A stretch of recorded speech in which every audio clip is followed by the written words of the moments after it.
what would be your response to a negative news story written about your opponent? And I guess that might be in a future news story or perhaps a current news story. So I think that would apply to all the candidates. And we'll start down at the very far end and just ask you to come forward and answer that. And if you'll, Barbara, if you'll just come on next after, we'll just let you do that. That'll kind of keep us in order. The question again? The question is, and I'll be happy to repeat this as we go along, what would be your response to a negative news story written about your opponent? And I guess that's either future or past. Okay. If I saw a negative ad about one of my opponents, I guess at first glance, I would have no comment as to that ad. As I'm running for office, I'm not about what somebody else is or is not. It's more about me. So if I can't tell you what I can do or what I can deliver in my position, then I really would probably just say no comment. That has nothing to do with me. It would have to do with someone else. But again, I would just want to be able to tell you what I can do, not try to disparage anybody else.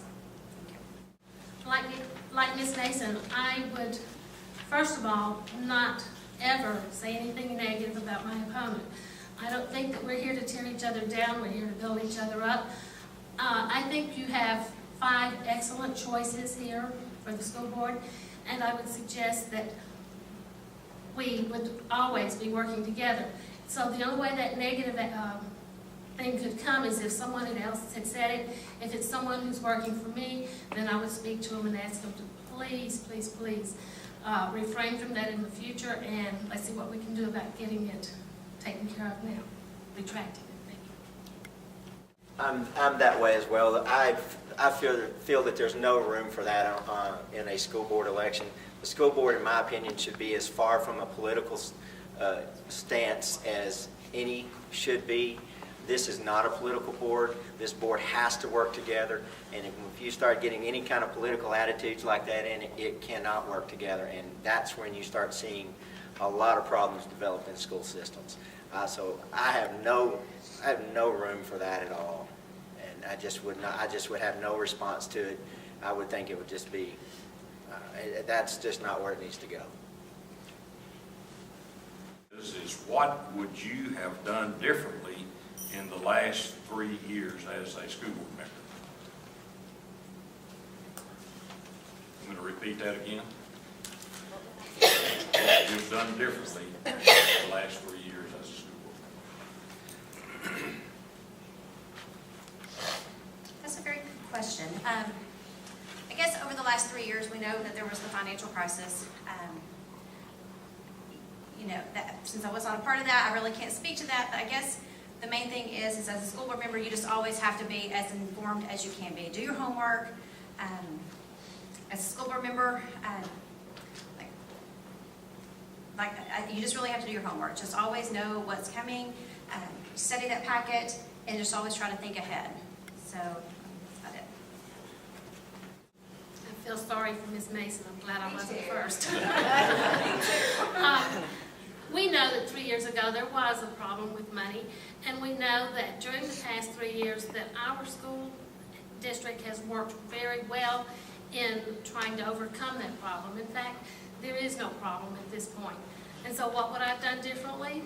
Really nothing. What they did was they made certain that they had reports on a more regular basis, understanding of what was expected for the finances, and then they simply did what we all do at home. If you don't have enough money, you have to decide you're going to eat beans if necessary, and that's what our district did for a while. But we didn't make the students eat beans. We made certain that they were well cared for. And that, I think, was the most important thing that we did, was we kept them above that. And I would do that again. Being a part of the board at that time, I can tell you that we were all studying our packets, being prepared for the meetings with the information that we were given. The information we were given was not totally correct, which was beyond part of our scope of even being able to find and differentiate that information. However, the The easiest thing for me as a school board member at that time to do was to stay on the board, because I knew at that point in time our main focus was to get this district back on board, above water, and make sure that our students were not harmed in any way, form, or fashion. And we did that, and we stayed the course. We steadied the ship, and we kept moving in the right direction. And I would do that again. Leaving the school board, walking out that night after we found out what was wrong was probably the most difficult thing I'd ever done. I did not want to leave until we had a course of action. Thank you very much.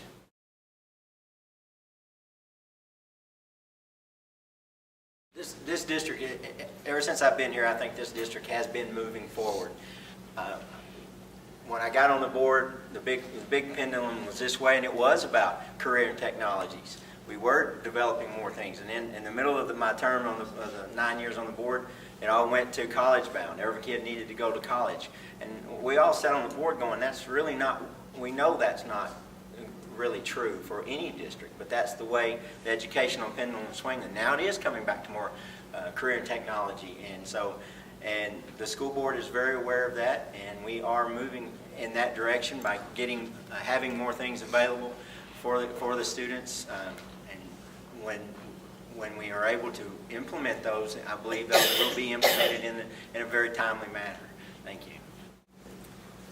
I'm not going to use my teacher voice, otherwise that means I got to stand here. I was a VOTEC teacher at one time, taught culinary arts in Las Vegas, and I came to the opinion at that time that actually all of our students, all of them at some time go through some kind of vocational training. College is just a fancier way to do it. And I appreciate my time, my master's that I have, my bachelor's degree. They did prepare me to be able to do the job that I did during the time that I worked. But I think that in addition to looking at those kind of things, we need to also be looking at where our district stands at this time as far as those things that we've had to let go. And so I think that specifically that there are areas that now we need to be fixing that we are finally able to take care of. Thank you. While recently attending the Forward Focus Summits, one of the things that just kept coming up over and over and over again was back to basics. And as we all know, technology is advancing and changing the way our students think and learn. And while I'm definitely in favor of these advanced and rigorous classes, we just can't ignore the basics. We need to make sure our students are learning the necessary critical life skills. We need to make sure our students know how to do simple things like balance a checkbook, how to apply for and pay off loans, how to write and address a formal letter, and how to use a glossary at the end of a textbook. You might laugh, but I found out in the 7th grade, my son didn't know what a glossary was because he never really worked from a textbook. So back to basics. One other thing is that we need to not only educate our students, but we need to educate our parents. We have a lot of kids out there that maybe their parents didn't go off to college, and these parents don't know how to get their children the help that they need. They don't know the process of navigating, myself included, some of this, how to apply for the college, how to apply for the financial aid, where to look for the vocational training that they might need. And this information needs to be shared early on, not just once they get to high school, but started early on. Thank you. Texas Open Meetings Act and what that means to you, and then also what do you know or what do you believe can be legally discussed in a closed session or in an executive session of a school board or of a city council.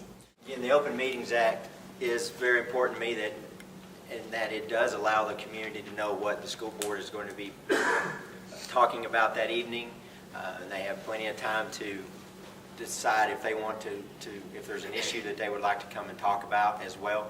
Executive session, personnel issues, private issues about the students, things along those lines are what's done in executive session. And again, like Mr. Hobbs said, the best thing about executive session, or the most important thing about executive session, is what's discussed in there should remain inside that executive session, because and you do have to follow the rules and regulations along the lines of agendas as well in there. So thank you very much. My understanding of the Open Meetings Act is that we are supposed to post in advance of any meeting what the agenda is, and we are supposed to stick to that agenda. There should be a time when the community should also be able to have input to that.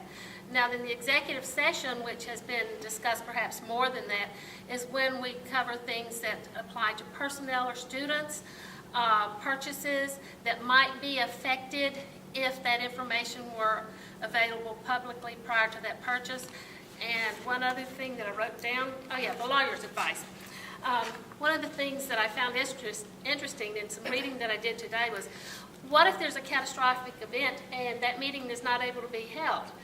I found out that if you hold a meeting in, say, another location in case if there were earthquake, fire, whatever, if you do that within 72 hours, then you don't have to change anything that you had going there.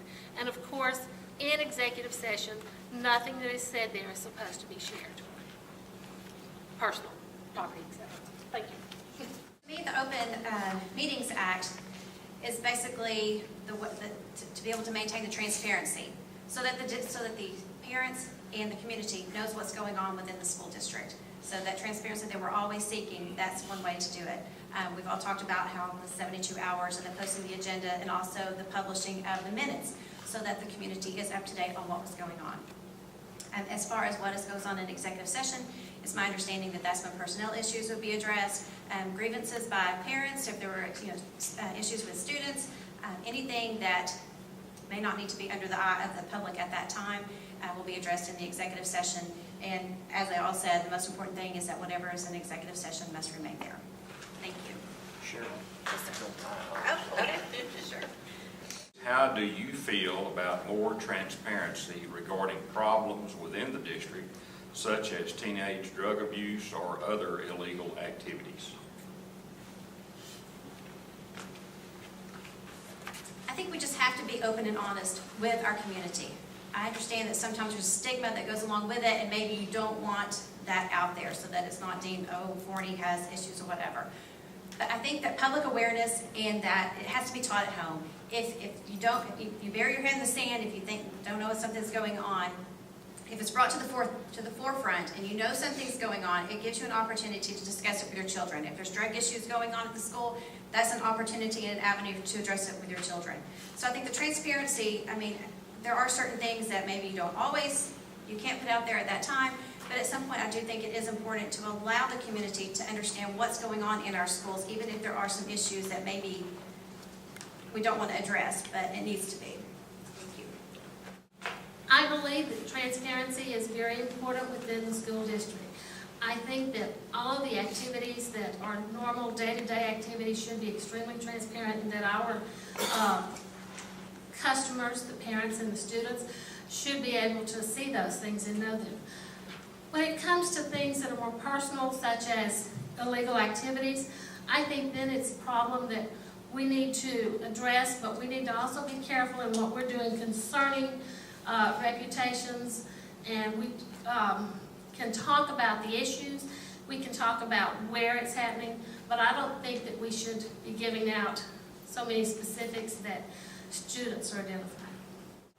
First off, the transparency issue, yes, everything that goes on in the school district should be known, should be transparent as to how things are run and what happens at schools on a good daily basis.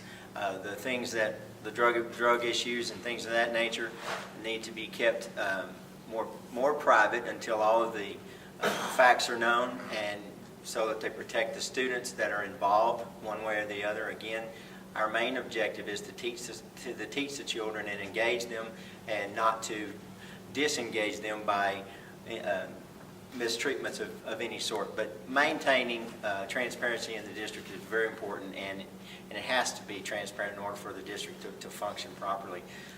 The students need to be protected on issues like that, so that they feel comfortable enough going to a member of our education staff and discussing their problem with them. So, thank you very much. I am Dr. Taylor. I do appreciate each and every one of you being here this evening. Being involved in the community is something I've always I've always done, and I cannot wait to get back and be involved in the school district. Because at this time in my life, this is where I feel like this is the most important for me to be involved in. And it is a very great feeling to be involved in the school district, to see the growth and the kids that come through the school district and what their accomplishments are. We've talked about wanting to improve accomplishments. We have a lot of accomplishments that come through this school district anyway. Come to some of the school board meetings and see all the kids that are getting art awards, band awards, athletic awards. It will really show you that this district is moving forward and we are accomplishing great things. I would appreciate your vote. Early voting starts on Monday, goes through Tuesday, May 6th, and Saturday, May 10th is the final day to vote. And I'm glad to see that my wife was able to finally get here from our National Honor Society meeting. So thank you very much. Like the others, I want to thank you also, especially to the Chamber of Commerce for having put this together for us, and to Judge Wood for having taken the time to preside for us, ask us questions, and especially you all who have come to hear. When I was in high school, I managed to be in National Honor Society, Quill and Scroll. I was the journalist who actually had her columns put in the Times-Picayune in New Orleans. I had amazing experiences as a high school student. I still have my elementary school certificates for good handwriting, and I hold on to them. I have 2 pictures of my class of 40, and I'm so glad we don't have to have that many now. And I also have a picture of me going on a bus trip. There were so many great experiences, and I think that the students of Forney ISD deserve those also. My philosophy is simply that every part of an educational system should be focused on the student. They can learn, they just learn at different rates, and each endeavor that we have should begin with, how will this affect our students? Thank you. Please stop. Not only would I like to thank each of you for coming out tonight, I also would like to thank everybody who's up here at the front. You know, to come up here and stand before everyone and be so nervous and to actually put yourself out there, to me, you have to do that with a servant's heart. And I truly believe that each person that's sitting up here does have a servant's heart and would be a good candidate or for city council or for the school board. That being said, I just want to thank you all again. I know it's a busy time of year, and I just appreciate the fact that you came out. You're getting to know your candidates, and you're making an informed decision before you go to the polling place. Again, my motive is simple. I want to do this for the kids. My child, your child, and all of the students in Forney ISD. I hope I get the opportunity to meet some of you after the forum ends. Remind you about early voting next week. And again, my name is Cheryl Creech Mason. I'm running for trustee of the Forney ISD School Board, Place 1. It would be my true honor to serve you. And just remember, your vote is your voice. Stand up and be heard.